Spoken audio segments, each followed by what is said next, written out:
क्यों भाई? एक बार फिर ध्रुव ने साबित कर दिया कि वो पिछले 3 सालों से शून्य था, शून्य है और आगे भी शून्य ही रहेगा। गलती से हीरो बन गया था छोटी सी उम्र में। हाँ भाई, हमारे शौर्य दल के जाबाज लीडर हरेंद्र उसके पिता है।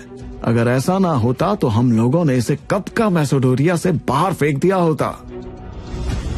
ध्रुव 11 साल की उम्र में शून्य रैंक से एकलव्य रैंक पर आ गया था, लेकिन अब उसके पास 3 सितारों के अलावा कुछ भी नहीं था। शौर्य दल के नेता का बेटा होने के नाते वो कुछ नहीं कर पा रहा था। निराश ध्रुव जैसे ही शौर्य महल पहुंचा तो वहां बिना बताए लारा आ गई। मुझे पता चला कि ध्रुव इस साल भी अपनी शक्तियों को नहीं बढ़ा पाया, इसलिए मैं ध्रुव के लिए खास चीज लेकर आई हूँ। लारा ध्रुव की मंगेतर थी। सालों पहले दोनों परिवारों के बीच ये रिश्ता तय हो चुका था। लारा के इशारे पर एक बॉक्स को खोला गया जिसमें हरे रंग की शरबत से भरी हुई बोतलें थीं। लारा, मैं कभी भी अपनी शक्तियों को इस तरह से नहीं बढ़ाऊंगा। तुमने ये सोच भी कैसे लिया?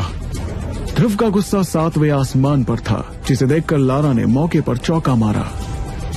सालों पहले ध्रुव और मेरा रिश्ता जो तय किया गया था, मैं उसे आज तोड़ना चाहती हूँ, क्योंकि आज मेरी शक्तियां कहां से कहां पहुंच चुकी हैं, जबकि ध्रुव पिछले 3 सालों से वहीं पर अटका हुआ है। और वैसे भी मैं बहुत जल्द अंबर दल की लीडर बनने वाली हूँ। तो ये बात है, तुम्हें परिवार की कोई फिक्र नहीं। तुम्हारे सिर पर तो सिर्फ सबसे शक्तिशाली बनने का जुनून सवार है। तो मैं कैसे रिश्ता जोड़ लूं? वरना मेरे पास एक तरीका है जिससे हम इस रिश्ते का फैसला कर सकते हैं। लारा ने जैसे ही अपनी शर्त सबके सामने रखी, शौर्य महल में एक सन्नाटा छा गया और सभी की नजरें ध्रुव के जवाब का इंतजार करने लगी। क्या थी लारा की शर्त? क्या ध्रुव कभी वो शर्त मानेगा?